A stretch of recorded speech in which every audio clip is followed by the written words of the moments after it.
Good morning, dear friends. Hold on, I'm just gonna hit mute all for a moment. Good morning, dear friends.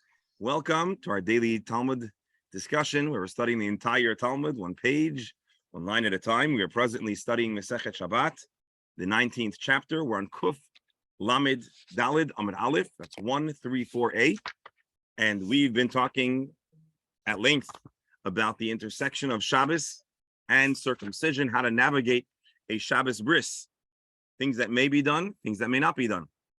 And we, not expert in Mohalim, and even not urologists, are not entirely familiar with many of the facets, the intricacies of the halachic intricacies of circumcision, as well as minhag. And so it's wonderful that Rabbi Eli sought out his neighbor, and I'm grateful that, is it Rabbi Eskava or Rabbi Mohel is joining us. Rabbi Eskava. We're grateful that you're joining us. So I'm going to ask you to unmute. We'll ask everyone to unmute. We'll ask everyone to be very respectful. A number of questions came up. Some of them were technical. Some of them were halachic. But I want to give the rabbi a chance to give an introduction. We haven't met before. And but I'm grateful to anyone who chooses to give their time to Lahagdil Torah Liadir. And so, Rabbi, welcome and thank you. I should just point out, today is the 19th of Elul, September 15th. It's a Thursday.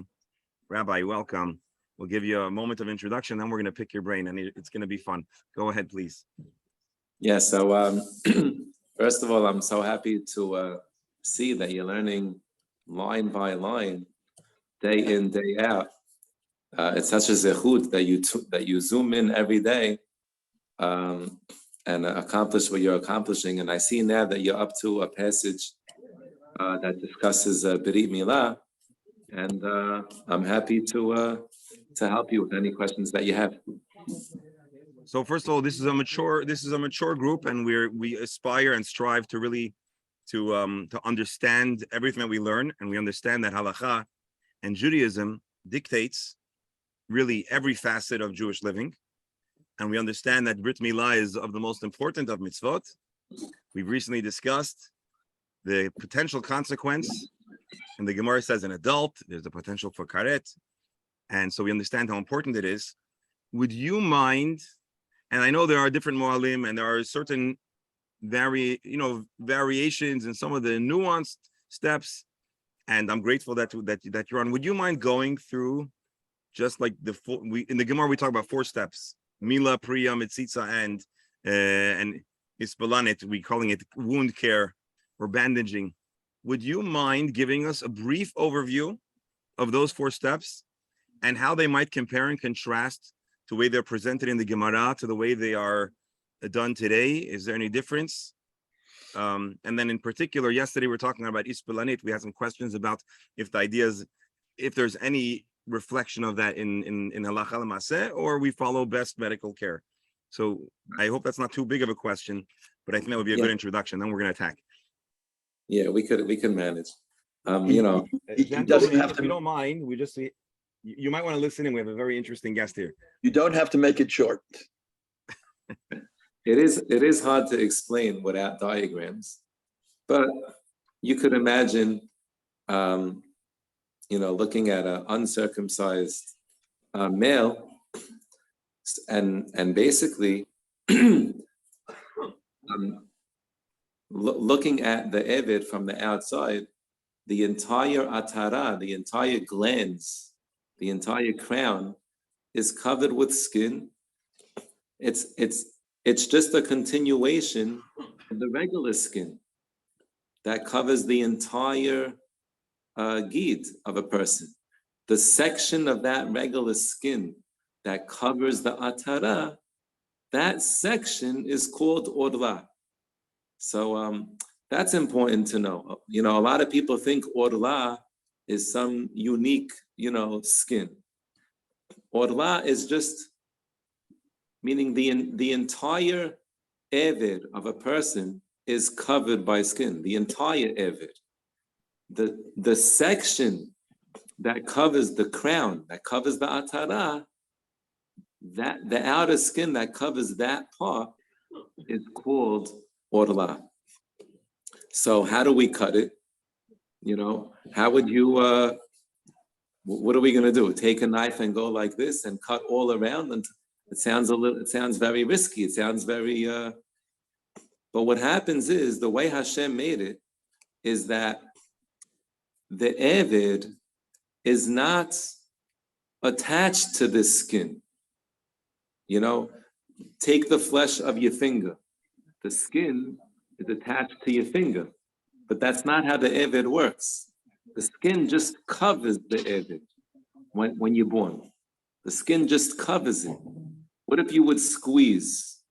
What would happen if you put your fingers on the two sides of the skin and you squeeze? What would happen to the Eved itself?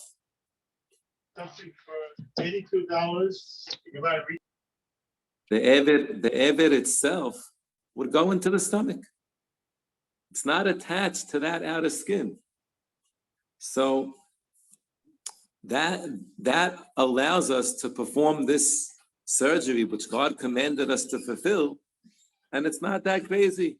You just press, the Eved goes in, and then with the knife, you cut that skin. Now, that skin is called orla. The question is, so what's piri'ah? Well, there's actually, when you're born, there's actually another skin that's also covering your atara. We'll call that skin piri'ah skin. I hope I could explain this. I hope you guys could get this, but piri'ah skin comes, like where the part of the atara sticks out, the neck of the atara, right under the neck, piri'ah skin comes out, and it's another covering over the atara. The piri'ah skin is hidden because the outer skin covers everything. So when you look at a newborn baby from the outside, you're only seeing the orla. You're only seeing that outer skin that covers the entire Eved. You don't have X-ray vision to see the piri'ah skin. But you have to know, coming out of the Eved itself, underneath the crown comes out, and it covers the entire atara, and it has its own hole for the number one to come out. So let me ask you an ignorant question. A urologist who does a circumcision on an infant, would they do priya? Today, it's very neat and clean to also cut piri'ah. So today, they cut like 80% of the piri'ah they cut, and then the 20% that remains, it's so little left that instead of covering the atara, it just falls back onto the shaft, and it avoids a lot of problems. So it's funny. Even the goyim today, they like to do piri'ah and through cutting. They like to do piri'ah also. So now I told the class that among the top 10 controversies of the Jewish community is the question of how to administer mitzitza today. So I'm sure if we'll bring in 3 mo'alim, we might have 3 different opinions, but we'd love to hear from you going through the steps. If you have more to say on Priya, I'm sorry, I didn't mean to cut you short. Okay, yeah. So I wanted to finish off on Priya and then we'll discuss mitzitza. Okay. So if you just take, the words of the Gemara, first we do milah and then we do Priya.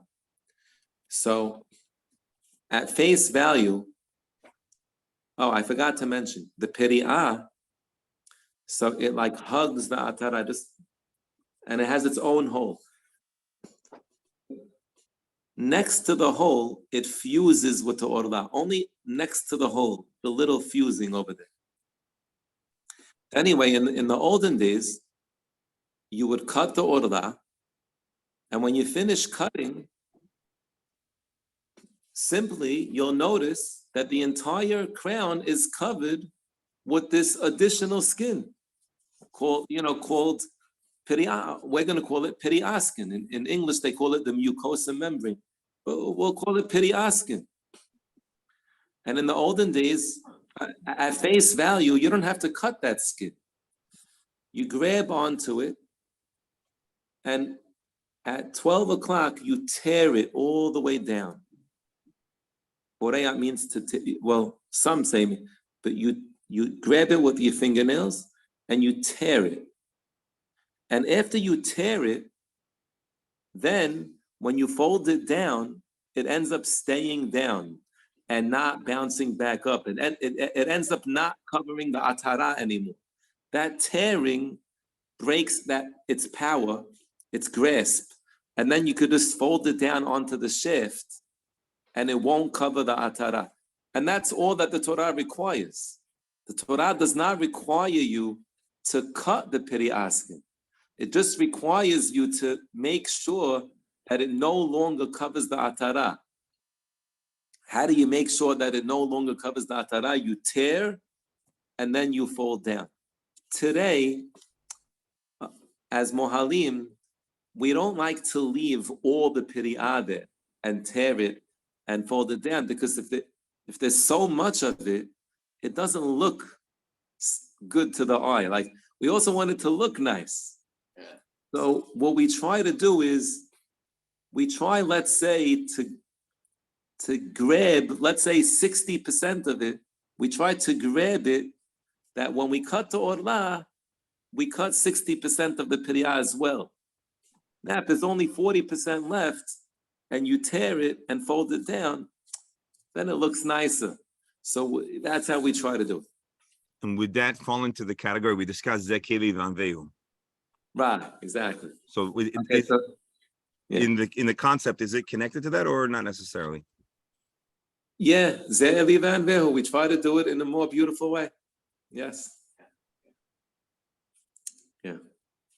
Okay, so Next, Tzitza. all right. So now the big one, now the fun one. Yeah. Now you didn't ask her that. There's another major controversy besides Masisa Bepeh. There's also a major controversy. Should we do Mila and Priya in one act, or should we do it as separate acts? Some Mohalim use a mosquito, and then That was going to be my question. If we do it separately, we do it together. That was my question. Yeah. So I'll tell you like this. Today, every mohel is doing 60% of it together. But if you only cut 60%, you could still tear the other 40. So you'll still end up doing milah and piriyah. But if you use a mosquito, you're going to end up cutting 85%. If you cut 85%, there's too little left to tear. It just goes down on its own. So they call that bebat achat. So that's the famous debate. Should you insist on doing bezeh achar zeh, or is it okay to do bebat achat? What is the Rav's practice?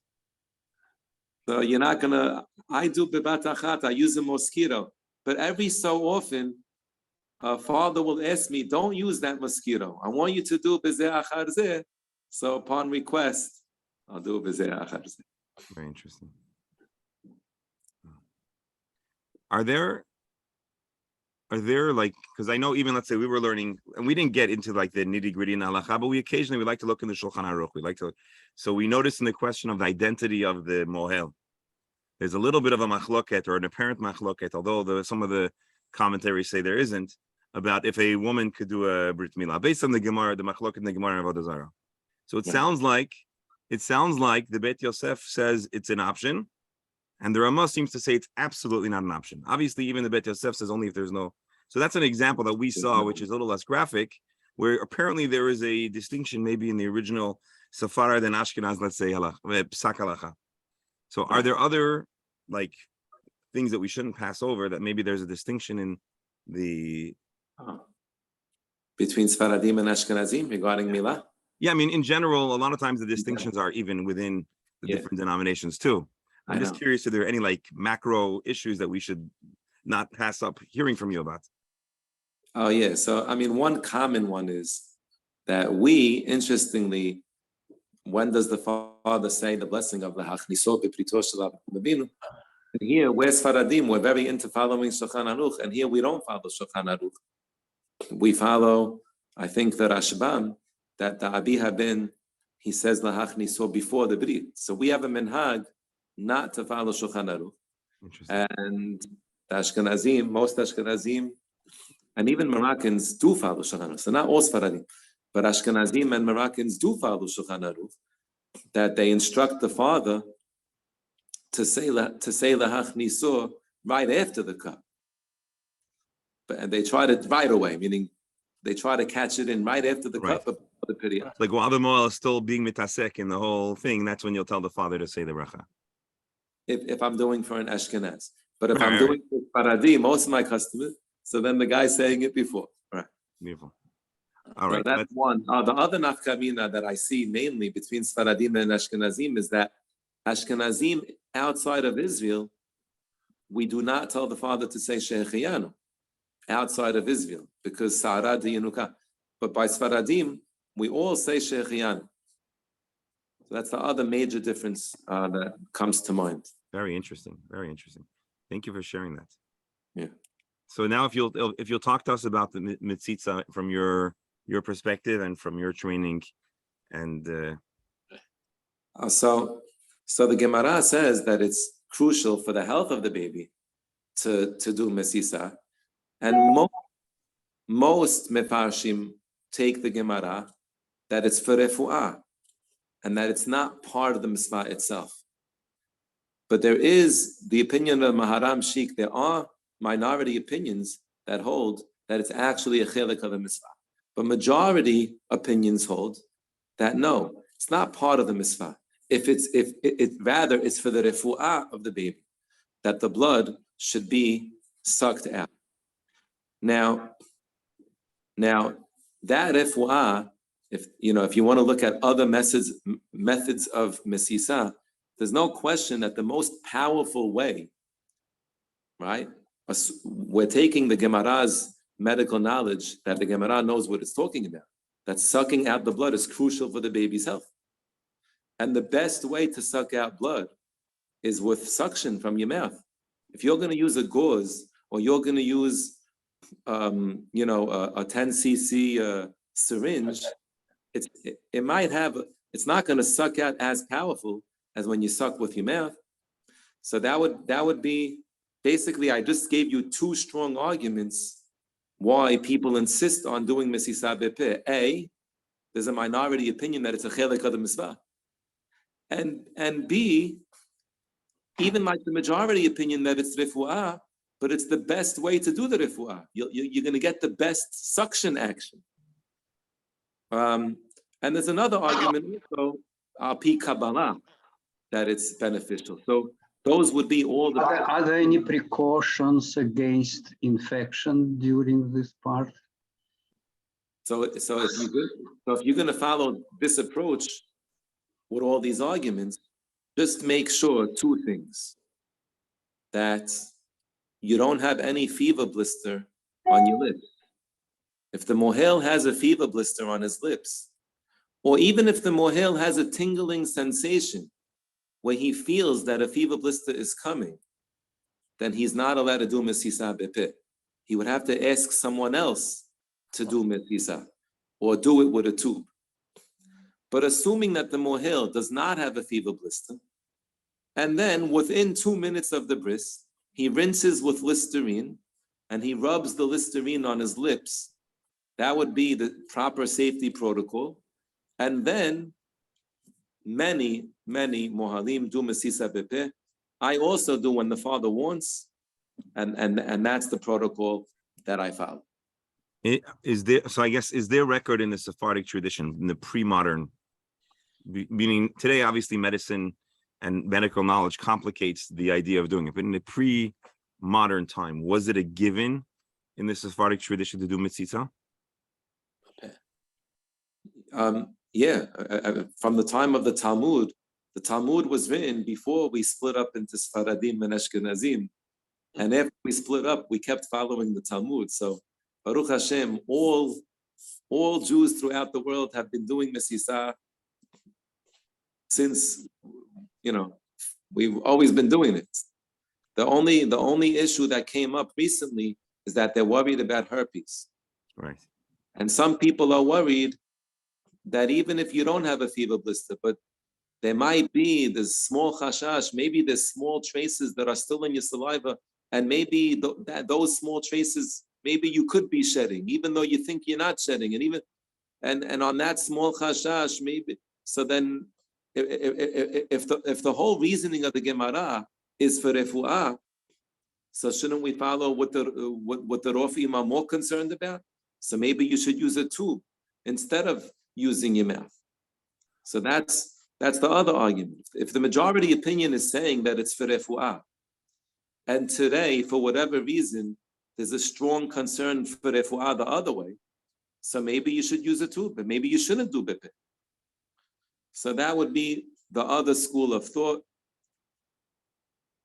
I know it's very controversial. This group were not so. I called it a school of thought. Who says you could even call it? Okay, whatever. But there are rabbis that say that. So, this group, we're not afraid of controversy. We.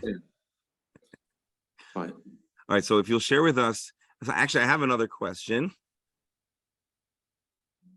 You probably have to go. I don't want to hold you indefinitely here. So how much more time do you have for us? I have like 10 minutes. Okay. So, gentlemen, help me out over here. What were like the very big questions that we had? We wanted to discuss mitzitza. We wanted a little clarity on the different steps. I think it was, again, me as someone that can't really look at blood, I haven't really watched the intricate details of Milah, so this was very helpful for me, to be honest. But what were the other big questions that we wanted to hear? I wanted to ask a more general question. Unfortunately, the world being what it is, when the father of the baby is not Jewish, how do we handle things, the bracha, etc., etc.? It's a good question. If the father's not Jewish,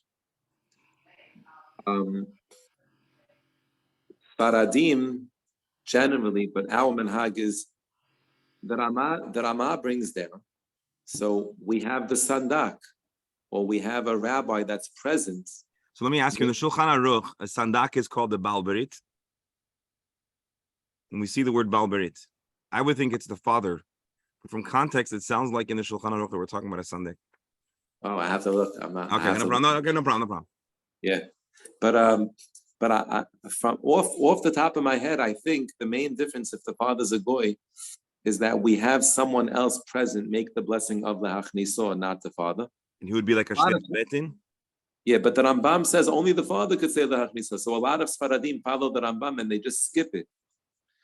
But in our community, a Syrian community, I think our minhag is not like the Rambam. I think our minhag is like the Ashkenazim, that we have someone else say the blessing of lehachniso. Would the Moil himself be able to say the bracha? Oh, that's interesting. I don't know. On the occasion that it did happen to me, and again, in my community, I'm not allowed to do such a bris in a Syrian shul. I would only be allowed to do it in some private house or something like that. But I have done a bris like that, and I asked someone else to say lehachniso. I asked the sandak. I never thought about saying it myself. Maybe. Why not?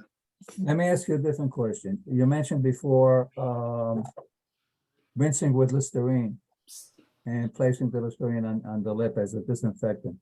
I'll be back. But, however, Listerine, the different types of Listerine, and there's only really one, I think, that has alcohol in it, which is the original one. Original? No, and also menthol. Right, don't get the one that says zero. But not only original, they have other flavors, cool, mint, all of those have. But even with the alcohol content of the Listerine, there's not that much alcohol in it. So why, if you're already rinsing with something, why not rinse with a stronger liquid with alcohol, with a stronger alcoholic liquid? And I'll tell you why. I'll tell you why I don't think it's necessary. Because if you don't have a fever blister and you don't have a tingling sensation that you're about to get a fever blister, the trace of the virus that might be in your saliva is so small that Listerine is already powerful enough within 2 minutes of the bris to get rid of it. You don't need a stronger alcohol. Listerine is fine. I want to represent Dr. Hammer. I think we want to know a little bit, if you give us 1 or 2 minutes or sentences about the certification of a mohel. What is a qualified mohel? How do we make sure that the mohel is qualified? Is there a certain amount of years in the career? Doctor, am I correct in that that's something that we wanted to? Yeah, so that's a good question. I mean, right now, a mohel just gets certified from another mohel who stands on top of him. And many times it's just another mohel watching you do 10 brises and saying, I am confident that this person is qualified. And then that mohel writes you semicha. We don't have like an official Orthodox Rabbanut. Maybe in Israel they do. But here in America, it's basically, you just get certified from another mohel. There's no official body of Orthodox Jews that says, this is our organization, this is our curriculum, this is what we require. We're only going to certify you if you pass all these tests. We don't have such a thing here in America. I have a question. Hold on, one second. Just in halakha, there are I'm sorry, just in halakha that we saw there's different scenarios. In the Gemara it says that if the mohel doesn't do mitzitza, but that's just an example, mavirin oto. Right. So it means that there is such an idea that there would be a communal havara. Oh, wow, I like that inference. So I'm curious to know if there's any such expression in the modern mohel community. Right, I would guess that the rabbis, the main rabbis in charge of a community, if they found out that a certain mohel was not doing mesisat, and I mean not at all, not pepe and not with a tube, and just not. So then I guess the rabbis of that community would have to put their foot down, and they would be the ones that ma'abirin. Or if they were doing something that was damaging to the baby, that was nothing. There was something else about their technique that was not. Oh, I'm sorry. I need to throw one more thing. Tzitzin hamakvin, tzitzin she'enon makvin. And then Ellie, here, go to Ellie first. But if you have another minute, if you'll share with us just also a word on that. But Ellie, I'm sorry, Ellie brought you on. We owe Ellie our Carrying the gratitude. carrying the tools on Shabbos is allowed, even if there's no eruv.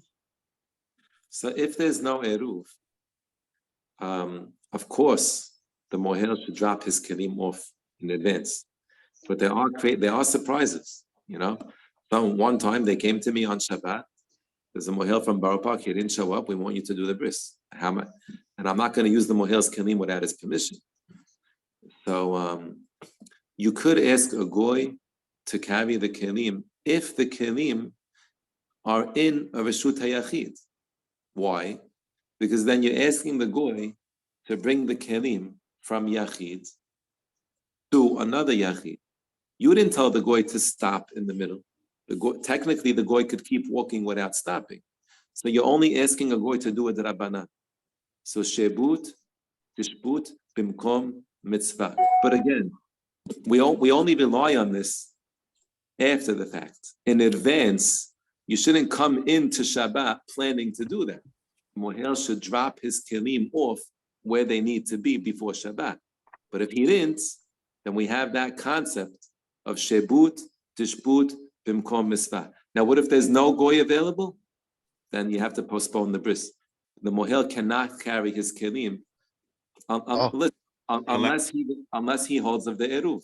And allow me to So remind what everyone. happens? Wait, I'm sorry.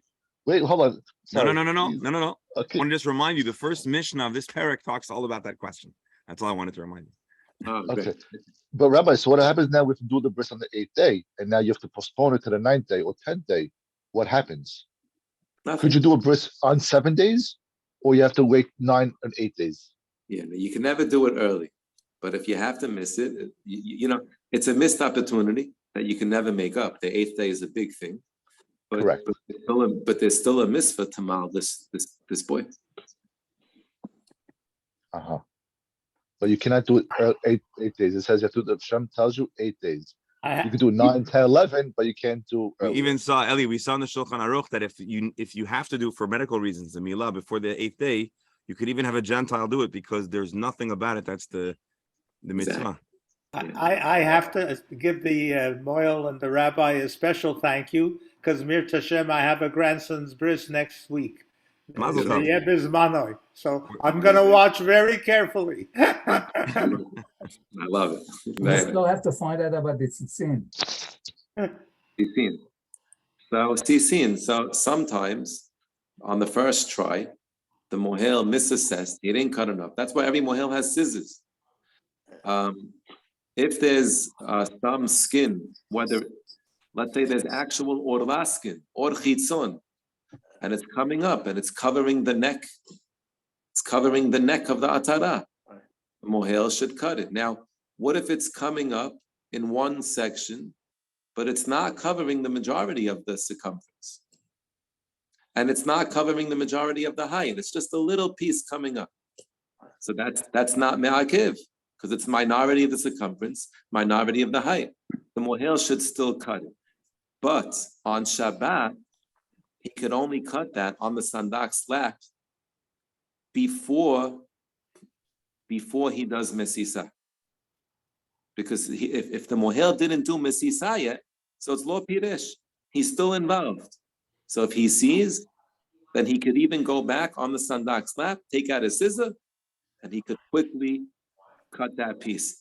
But if he did mesisa already, and it's Shabbat, and it's only covering a minority of the circumference, a minority of the height, he has to bandage the baby and wait till Sunday to fix him, because once it's pirish, you could only go back on Shabbat if it's me'akiv. If it's not me'akiv, you have to wait till Sunday. So I have to revise my interpretation of the Gemara. I told you that when the moel eats a bagel, it's pirish. No, I was kidding. So you're saying as soon as he does mitzitza, which means he's finished mila and priya, that's already considered mashach yado. He's no longer engaged in the act of the circumcision. Yeah, I'm 90% sure. Check Mishnah. No, it sounds right. I was kidding. I was saying probably the moel sits with a bagel. It means he's done doing the milah. But obviously, yeah, once mesisa is done, check it up, make sure. But I really have to know that for sure. But I'm 99% that's for pirish. Very interesting. And actually, I wanted to ask you, so you clarified for us about on Shabbat, tzitzin sheino makvin, and that's the Gemara we learned, Rabotai. That's the Is there a minimum of the ola that needs to be removed?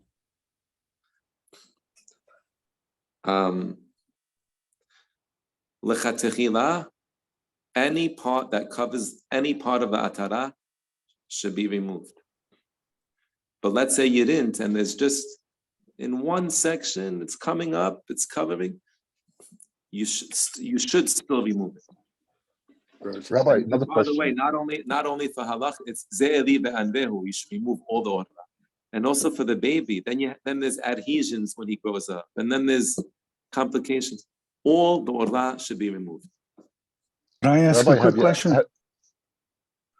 Is it true that the clotting the reason we do it on the 8th day is that the clotting factor takes place, is fully functional on the 8th day? Actually, and in 7 days or 6 days, the child could bleed to death. I think I'm not sure, or maybe it's the opposite, because God wants us to wait till the 8th day. He made the baby's body ready. I don't know, but whatever God told us, that's what we do. But it could be. Rabbi, have you ever done a bris to an elderly person? As an assistant, not as the main mohel, as an assistant. Uh-huh. Is it the same recovery time, or it's longer, or? It's longer. It's longer. The stitches. Once the person is past 6 months old and he moves around, so he needs stitches afterwards to keep everything from staying in place and bleeding. wow. Rabbi, you've given us a lot of your time, and I'm sure I speak on behalf of everyone when I express our gratitude. We're learning something that's important, and it's dominated a number of pages of the Gemara, and we know that we're going to continue to discuss it. And I have to say that you've given us a lot of clarity. This is now our Gemara will no longer sound like studying of Kabbalah. something that's abstract, but we'll have a lot more of a tangible sense of the discussion. And I'm incredibly grateful to your neighbor for asking you, but you're the one who gave of your time and shared with us and taught us. And so I want to thank you and for your time. I want to thank you for your service for the Kehillah, your community, and Hashem should bless you to continue to have the health and the koach to be mizakeh and to be machnis our children, the bibito shel Avraham Avinu. And thank you so much. Let me ask one more question. Yeah. Is there any questions that we're missing that we should be asking? Well, there's a lot more, but we could do this like 10 times. So there's tons of questions. No, but you touched on the main ones. I will say you really touched on the main ones. Good. Yeah. Thank you. Thank you so much. It's very gracious of you. Thank you. Amen. Thank you, Rabbi. You know, we have a lot of everything you study, all the sugyot, you should get clear and really keep up the good work. Rabbi, I didn't get your name. Rabbi Kuden, label Rabbi Kuden. Kuden. Yeah, I see here. Keep Rabbi up the good work. Skava, he has a shul in Hollywood, Florida. Oh, He wow. built B'ezrat Hashem every year. He builds a huge tent. All the Sephardim come. We just raised money to build a Sefer Torah, a Sephardic one. He has an Ashkenaz shul and a Sephardic shul. It's magnificent. That's great. There's a lot more I could say about him, but it's been unbelievable. I'm sure many of your clients come to pray with us at times. So you come visit B'ezrat Hashem. All right, thank you so much. Thank you. Bye-bye. So listen, you know what we could do? Now that we've answered some of our questions, we'll have time now to reassess. I'm sure there'll be additional questions. We can keep on, we'll keep on collecting them. And we can always bring on either this moel or another moel to continue the dialogue as needed. Doctor? I don't know if you mentioned, where was this moel from? Where does he live? Brooklyn. He lives in the block. He's He's our Ellie's neighbor. Oh, okay. And so Ellie gets the credit for brokering the deal. Was it good? Everything was good questions? It was good? Fantastic. Very good. Yeah, okay. And you know what? I'm grateful that I was able to allow him to be more graphic. And but it's necessary. Now I think, I don't know about you, but I have a lot more clarity on the process. And he was very gracious. And Ellie, I want to thank you. I never knew those two pieces that you have to cut. I never knew that. Yeah. Oh, the only thing I didn't ask him about is I wanted to push him. Well, two things I wanted to ask him, and we'll put this in the Dr. Hammer, if you'll help us preserve these questions. I wanted to ask him about the bandage question, even though I think I know the answer. Yeah, we never got to the bandage. No. And I also wanted to ask him about remuneration. We never discussed if a mall is allowed to charge. What was the last thing? I was About going to charging. ask him, as but I decided I'm not asking. Rabbi, he did say something that seemed to go against the conclusion that we came to, that if he doesn't find a goy on Shabbos, he postpones the bris. And I was under the impression that the moel could carry on Shabbos his things. I either am misinterpreting what the Gemara says or what he said. No, I'll tell you what I think happened. The Mishnah brings two opinions. We spent more time parsing the opinion that's not eventually embraced halacha. So Rabbi Elazar says that you could carry. Yeah, kol hakelim. But the Chachamim say you can't carry. We spent more time thinking about the opinion that says you could carry, but ultimately halacha says you can't, unless, as he said, you can have a Gentile do it if there's an Eruv, or you could have a Gentile do it in a way that's not biblical Chilul Shabbos, as he explained. But absent all of those scenarios, then, as he said, we'd have no choice but to push off a bris, because even though a bris is absolutely essential, there is a limit to the steps that are permitted to be done on Shabbos. So Rabbi, you're saying the Farish, the Shulchan Aruch says on Shabbos he shouldn't carry if it's the only way to if do there's the no bris? Eruv and it's in a public domain and there's no Gentile, yes. So if you're on a deserted island and it's just you and your wife and a baby and a moel, and Well, actually, you're not going to have a Rosh Hashanah in a deserted island, so I'll take that back. But the point is, under normal circumstances, there should be a workaround. But if there is no workaround, then you'd have no choice but to wait until the next day. I should also add, just to point out, that this Moel was fantastic, and he is the Moel in the Syrian community. And so, if you noticed, the Syrian community we know has very, very rigid standards as far as marrying a convert to avoid intermarriage, and with an admirable amount of determination, even though, so they also won't marry for a person that went through a conversion, which is of course not the prevailing consensus, but in the Syrian community that is so. And I think that explains, if you notice, he said that he wouldn't be able to do a brit for a baby that the father wasn't Jewish in the synagogue. You'd have to do it. I'm sorry, doctor? In a shul, in a shul. The shuls wouldn't allow it. Right. But not. So I was just pointing out, right. And then to his credit, obviously, he also has a balance of, in the community, but he's open to the workarounds if it should be necessary, because ultimately that baby is Jewish. One doesn't desire to encourage intermarriage, but you also have to be. So, anyways, if there should be interest, and I'm not sure if there's interest, but we'll keep on studying. And if enough questions develop, we can try to call on I know more of the Chabad Moel, and we can try to bring one of them on, and we can have fun that way. But I think he did a very, very, he did a good job representing his trade. And by the way, totally off subject, Alan, we don't usually get to see the wall behind you. I see some very fascinating items. So I don't want to derail the conversation, but I want to compliment you on your wall behind you. Thank you. The decor. The decor, yeah. I see shofars and fire. No, shofars are upstairs. Well, I don't mean shofars, but Those are antique rifles. No, on the ground, on a little pedestal. It looks like a shofar. Well, not yet. No, that's from Africa. It's a horn. A horn. It could be turned into a shofar. Anyways, okay. I'm sorry. I didn't mean to derail the conversation. You do a bris. Do a bris on it, it becomes shofar. Yeah. All right. Should we do? I think. Yes, Rabbi. Yes, doctor. Not related, but one for me an important takeaway.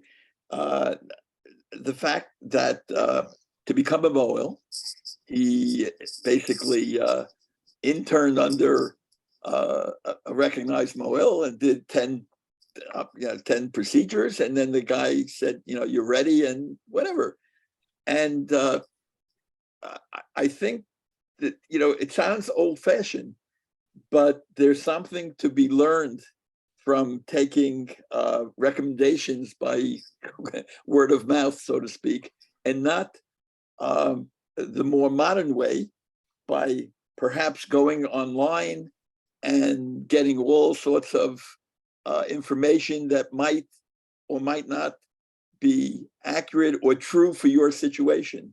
It reminds me. Let me finish, please. Yeah, sorry. The reason I'm putting this together, which is not for discussion now, has to do with what just came out about college rankings in U.S. News and World Report as being inaccurate, unfortunately, for one of the institutions that I have a degree from. But that's not the important thing. The point is that there's a lot to be said for getting a recommendation from someone whom you feel is aware of your situation and honest, and will give you a recommendation, whether it's for someone to fix your faucet or to do a Brit Milah on your grandson. Very, I very agree with interesting. that.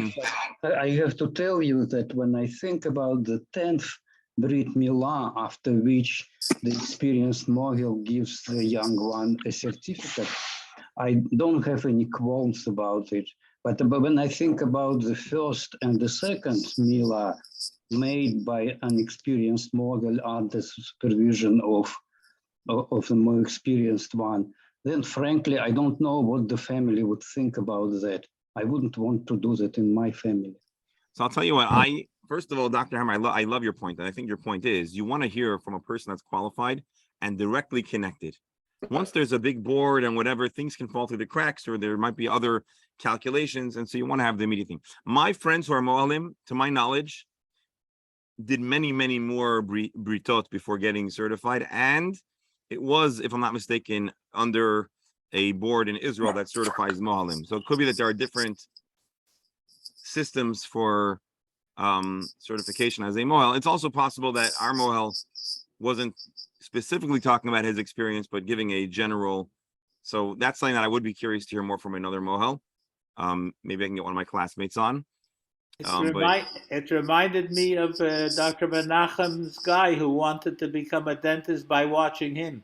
Right. And I would say this, ultimately, if I was selecting a mohel, I would prefer to select a mohel that's been in business for 10 years and there's no rumors about them that they messed up a bris here and there.